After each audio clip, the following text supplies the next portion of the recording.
সবাইকে স্বাগত সীমাকি ওয়ার্ল্ডে। সবাই কেমন আছো বন্ধুরা? তো দেখো, আজ আমি আর আমার হাজব্যান্ড চলে এসেছি কিছু প্রয়োজনীয় কাজে। প্রথমেই গেলাম গ্যাসের অফিসে, তো ওখানে কাজকর্ম সেরে তারপরে গেলাম কি ছেলের জন্য কিছু জিনিসপত্র কিনবো বলে এবং বাজার টাজার করবো বলে দুজনে মিলে মার্কেটে গেলাম। তো এমনি সবজি বাজার যাই হোক ছিল বাড়িতে, কিন্তু একটু মাছ কিনতে গেছিলাম অল্প করে।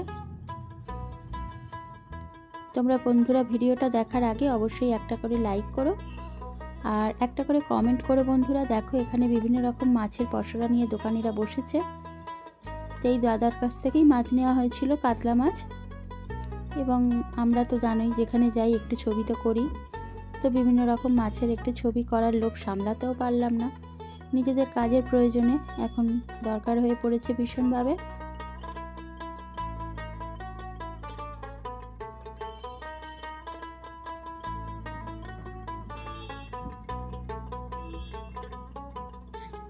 এগুলো ট্যাংরা মাছ, দেখতেই পাচ্ছ। তখন একটু বেলাই হয়ে গিয়েছিল, যাই হোক অনেক মাছই ছিল। এটা ঠাকুর পুকুরের দিকে। বেশ ভালো লাগে না এরকম মাছ দেখতে? আমার তো বেশ ভালোই লাগে। তবে হ্যাঁ বন্ধুরা, সত্যি কথা বলতে কি, মাছ দেখতে ভালো লাগে, কিন্তু এই বাজারের মধ্যে মাছের গন্ধটা একদমই ভালো লাগে না। তো একটু মটর কিনতে গিয়েছিলাম আর একটা চিপসের প্যাকেট নিলাম টুকটাক। এগুলি কিনে তারপরে একটু কমলা লেবু নিলাম, বেশি নিলাম না, কারণ অল্প অল্প নেব আবার নিয়ে আসবো। এক গাদা এনে বাড়িতে জমিয়ে রাখলে অনেক সময় না খেয়ে খারাপও হয়ে যেতে পারে, সেই জন্য অল্প করেই সব কিছু নিয়ে নিলাম।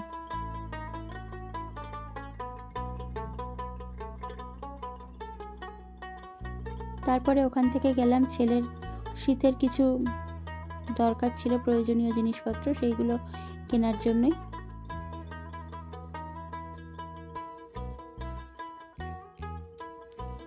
কারণ ওরা দুদিন ছাড়াই তো বেড়ে উঠছে আর ওদের জিনিসগুলিও ছোট হয়ে যাচ্ছে, তো যার জন্য এই লাল জ্যাকেটটাও নিয়ে নিয়েছিলাম।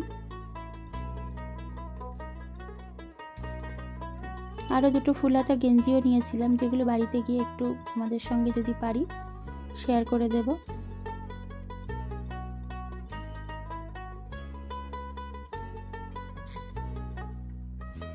এই যে বাড়িতে এসে গেছি বন্ধুরা, এই যে দেখতেই পাচ্ছ এই জ্যাকেটগুলো নিয়েছিলাম।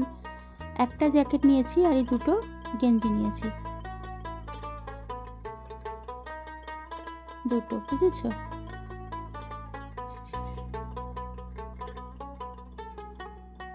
তিনটে মিলে প্রায় 1700 টাকা নিয়েছিল। আর এই দেখো চিপসের প্যাকেট, কমলা লেবু আর মটর নিয়েছিলাম অল্প করে, আর একটা ব্রেড নিয়েছিলাম। এখানে মাছ নিয়েছিলাম, বেশি মাছ নিইনি, অল্পই নিয়েছি। এখানে 150 গ্রাম কুচো চিংড়ি ধুয়ে পরিষ্কার করে নিয়েছি। তো এটা দিয়ে আমি আজকে কি বানাবো, হাতে মাখা কুচো চিংড়ি। তো দেখো আমি নিয়ে নিয়েছি পেঁয়াজ, কেটে নিয়েছি, একটু বেশি করে নিয়েছি। অল্প চিংড়ি, পেঁয়াজটা একটু বেশি হয়ে গেছে, সব পেঁয়াজটা দেবো না অবশ্য, এই এতটাই দিলাম, ঠিক আছে। আর এখানে কিছু টমেটো কুচিয়ে রেখেছি, 4-5টা কাঁচা লঙ্কা দিয়েছি। আর লঙ্কা গুঁড়োটা আমি একটু ঝাল খাই বলে একটু লঙ্কা গুঁড়োটা একটু বেশি দিয়েছি। লঙ্কা গুঁড়ো, হলুদ গুঁড়ো, নুন, আর এখানে হচ্ছে জিরে গুঁড়ো। তোমরা ধনে গুঁড়ো দিতে পারো, ঠিক আছে। তা আমি এই মশলাটা সবটাই আমি হাতে মাখিয়ে নেব। আর ওদিকে আমি কড়াইতে তেল গরম করতে দিয়েছি। এখানে অনেকে তেলও মাখিয়ে নেয়, তো আমি এখানে তেলটা দিলাম না, আমি কড়াইতেই বেশি করে তেলটা দিয়ে দেব। এটা কিন্তু গরম ভাতের সঙ্গে খেতে খুবই ভালো লাগে, তোমরা খেয়ে দেখতে পারো, হয়তো অনেকে খেয়েছো। ইচ্ছা হলে তোমরা পেঁয়াজগুলোকে আরেকটু ছোট করে নিতে পারো।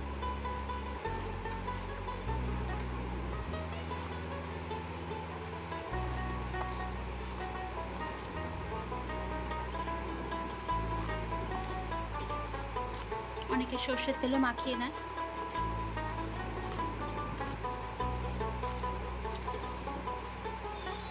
আর আমার তেলটা গরম হয়ে গেছে, চলো এবার আমি কড়াইতে ছেড়ে দেব। দেখো আমার তেল বেশ গরম হয়ে গেছে, কারণ আমি এটা মাখানোর আগেই তেলটা গরম করতে দিয়েছিলাম, বেশ খানিকটা তেল দিয়েছি। এবার আমি চিংড়িগুলোকে এর মধ্যে দিয়ে দেব।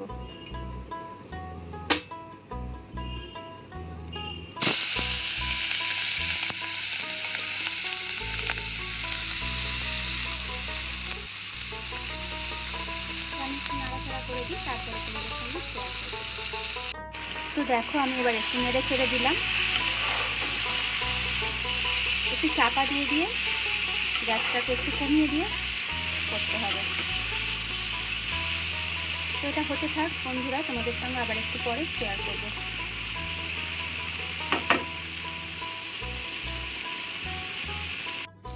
ঢাকাটা খুলে দিলাম, এবার আমি নেড়ে ছেড়ে দিচ্ছি।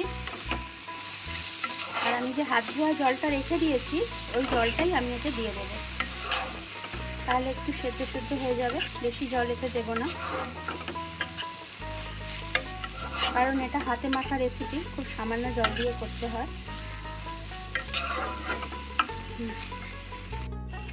দেখো আমি বাটিতে জল রেখেছি একটু, এই জলটুকুই আমি দিয়ে দিলাম, আর দেবো না।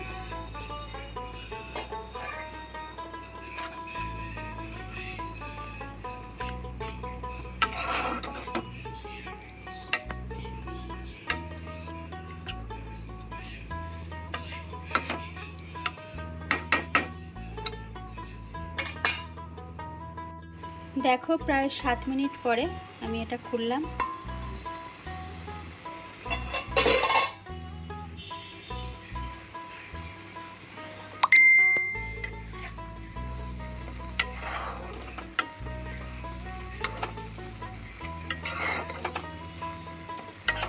এটা একদম শুকনো করে নিতে পারো, অসুবিধা নেই, আমার একটু এরকমই ভালো লাগে। ঠিক আছে, এবার আমি নামিয়ে ফেলবো, এটা গরম ভাতের সাথে জমে যাবে। তোমরা বাড়িতে ট্রাই করবে যারা কখনো করনি। তো সবাই বন্ধুরা পুরো ভিডিওটা দেখো। এই যে রেডি হয়ে গেছে আমার হাতে মাখা কুচো চিংড়ি।